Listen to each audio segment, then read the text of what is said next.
Ever wondered what unicorns eat for breakfast? Okay, so I don't actually know, but I do know that 20% of all unicorn startups are using HubSpot, and for good reason.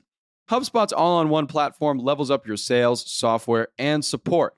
Plus, they have a huge collection of resources to help startups scale. And with the HubSpot for Startups program, you could save big off your first year. To see if you're eligible to save on HubSpot, visit hubspot.com/startups. Good morning, everyone. It's Tuesday, March 5th. I'm John Weigell here with Rob Litterst, and this is the Hustle Daily Show.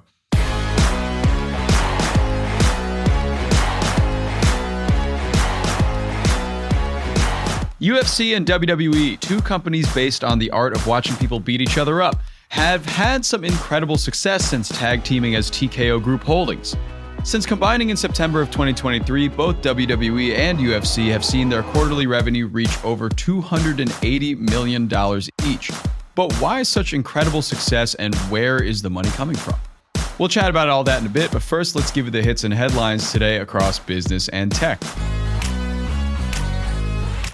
Kicking us off, JetBlue and Spirit Airlines officially called off their $3.8 billion merger after a federal court stopped the deal over antitrust claims. JetBlue will pay Spirit $69 million for the deal's termination. What do you think about this, Rob? We've been talking about it a bunch over the past few months. We really have. And I actually just flew JetBlue last weekend, had a pretty solid experience. It was not the cheapest flight, so the Spirit merger would have been nice. It also probably would have opened up inventory for more jets, and one of my flights was late. It got pushed and delayed, which is a bummer. So I actually would have loved to see this, and I don't understand why they didn't approve of this. At the end of the day, JetBlue and Spirit, if combined, would still be, I think, like the third biggest airline. They still wouldn't be in the top two. Right. And at the end of the day, like, I don't think it's a problem if we have like four dominant airlines. It's if we have like two or something like that, and they can really drive price control, especially with Spirit being kind of like this loss leading airline where prices can get really low. I just don't understand what the hesitation is with this. Yeah, it's kind of odd. We've kind of seen a lot of mergers been shot down over the past few months. And even if you remember that one with Adobe and Figma, maybe that one's a bit more specialized in kind of the art and design field. But I feel like regulators are getting a bit more dicey about mergers lately. I don't know what it is. Maybe tech is just kind of ruining everybody these days with their big company presence. Fair. But yeah, it seems like people are getting a little skittish about mergers lately. Yeah, I think you're right. Up next, the EU tech crackdown continues as Apple got fined about $2 billion by EU regulators for violating antitrust laws. More on that antitrust.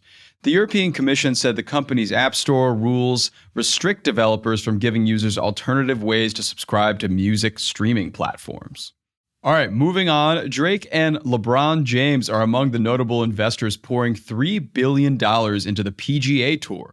Golf isn't their first shared investment, though. The rapper and basketball legend both have a stake in Italian soccer team AC Milan. What do you think about this, Rob? You're like the perfect person to talk to about this one. Yeah, Drake and golf is like really kind of at the crossroads of two of my biggest interests. I'm a huge Drake fan, huge golf fan. This is interesting to me. If you read this article on Front Office Sports, it sounds as if they're talking about LeBron and Drake as strategic investors, and they're both going to use their marketing influence to help the tour expand its audience. I think that's super smart. I mean, at the end of the day, like Tiger Woods did a lot for broadening the scope of golf fanhood. Definitely. But there's still a lot of work to be done. The people that are playing the most golf probably still kind of fit within a pretty similar demographic. And the more you can expand that, the better. It's been really cool to watch a lot of NBA players specifically get really into golf. Like, I think Steph Curry's a scratch golfer. J.R. Smith, who recently retired from the NBA, went back to finish his degree at school and played college golf. But it's been super cool to see that happen. I know JJ Redick has a podcast. He's an avid golfer. Andre Iguodala, same deal. So it seems like there's a ton of kind of crossover interest between basketball players and golf. And it'll be interesting to see how both of these guys kind of use their influence to push it forward. Yeah, it's fascinating. It seems like they really need new mainstream stars to grow the appeal of golf and kind of grow their reach. So I think Drake and LeBron are probably the two best people that you could ever pick to market your sports product, honestly. Totally. Other than Taylor Swift. Like, if you get Taylor Swift into golf, it's game over. But yeah, other than that, yeah, 100%. The second Travis Kelce starts playing golf, give me a call. Yeah, exactly. All right, moving on. Cut cables below the Red Sea have disrupted 25% of internet traffic between Asia, Europe, and the Middle East. It's not clear how the cables were damaged, but repairs won't start for at least a month due to a complicated permitting process. Pretty insane. That is completely insane. And it's only times like these that I feel like people remember that the only reason we all have cable is because people laid these cables decades ago. And if you're wondering why there was like this massive monopoly and just crazy lucrative business around cable, it's because of all that upfront work and how freaking hard it is to lay down cables across all of these places. Yeah, this is underwater too. Crazy. So the amount of effort it must take to repair this is probably also insane and ridiculous. So a month, it seems like actually quite a short timeline to repair something like this. Yeah, I'm actually really surprised that it's that quick.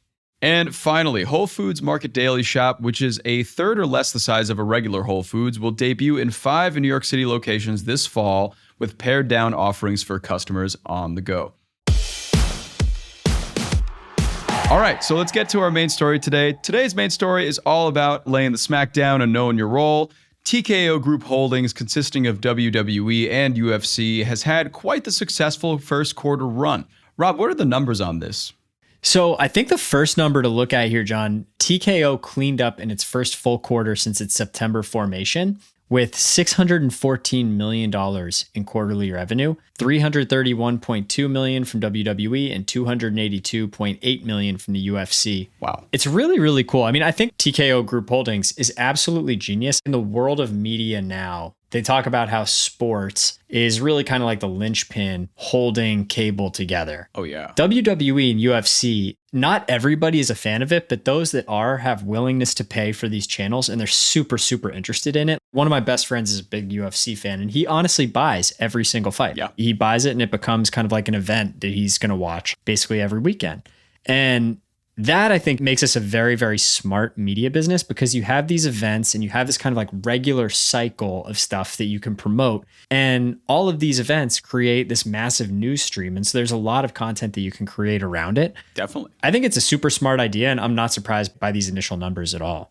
Yeah, I mean, it makes sense to me too. Like as a big WWE fan, their deal with Peacock is crazy because they have what they call a premium live event, formerly known as a pay-per-view, that occurs every single month. And it really bumped up the amount of Peacock subscribers in the past few years since they made that partnership. So they've really been earning a lot in the live space, like live television and cable and whatnot. You and Mark a few weeks ago talked about rights for WWE Raw, just sold to Netflix for about $5 billion or something crazy like that. For the next 10 years, right? Yeah. Yeah, exactly. For the next 10 years. So, I mean, it seems like cable TV rights are a big thing. Seems like live events are a big thing. But what's the big moneymaker here? I guess what kind of makes that $614 million pie? They have a lot of different avenues to make money. And both WWE and UFC are really, really good at selling merch. So they have kind of like a direct-to-consumer merchandising business. They're really good at activating sponsors. So they have this kind of like partnership and advertising business.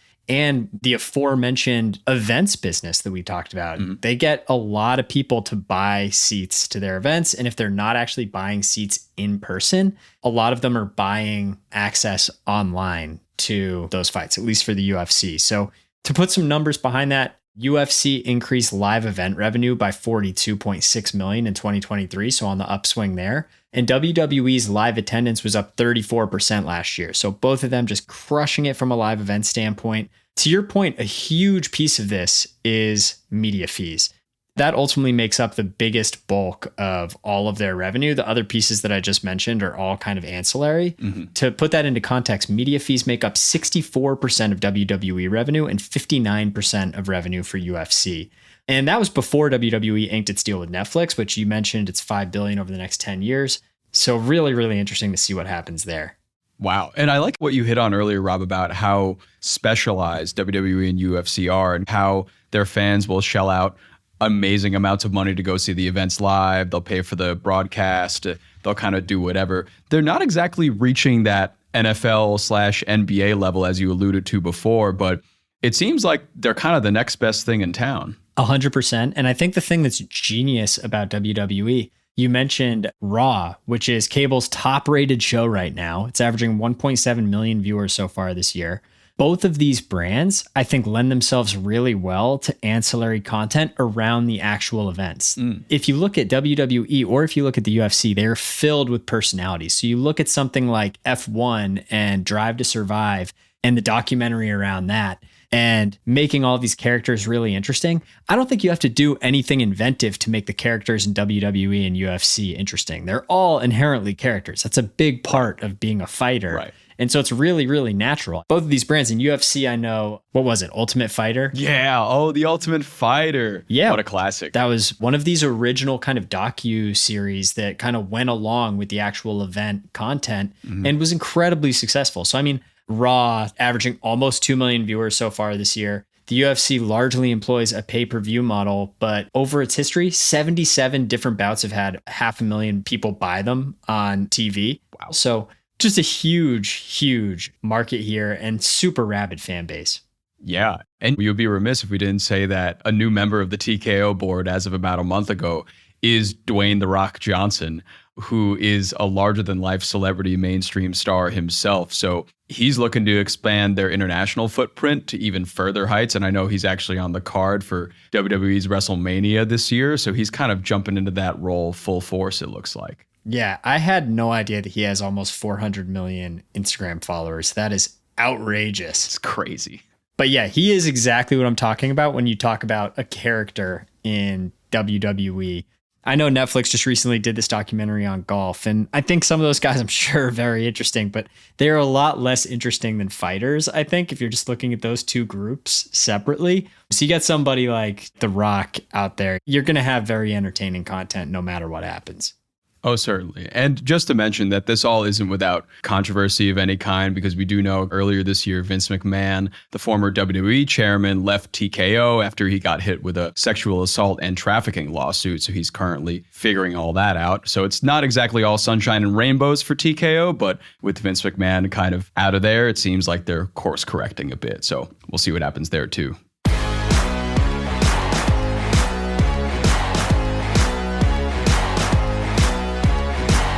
All right, and that's going to do it for us today. Thanks for tuning in to the Hustle Daily Show. We're a proud part of the HubSpot Podcast Network. Our editor today is Robert Hartwig, and our executive producer is Darren Clark. We've got a lot more tech and business coverage on our newsletter. If you're not subscribed, go get yourself signed up at thehustle.co/email, and we'll see you tomorrow.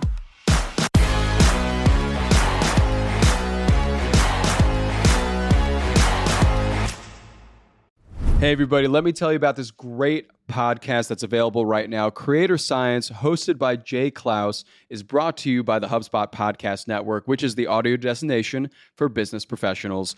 Creator Science goes behind the scenes with today's top creators. Through narrative interviews, Jay Klaus explores how creators like Tim Urban, James Clear, Tori Dunlap, and Cody Sanchez are building their audiences today. And by learning how these creators make a living with their art and creativity, Creator Science can help you gain tools and confidence to do exactly the same.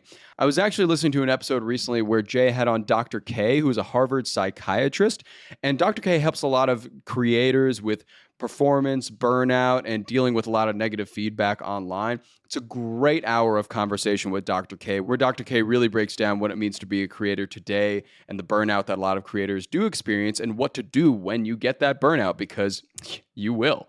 And you can listen to Creator Science wherever you get your podcasts, and I definitely suggest it. Listen to Creator Science wherever you get your podcasts.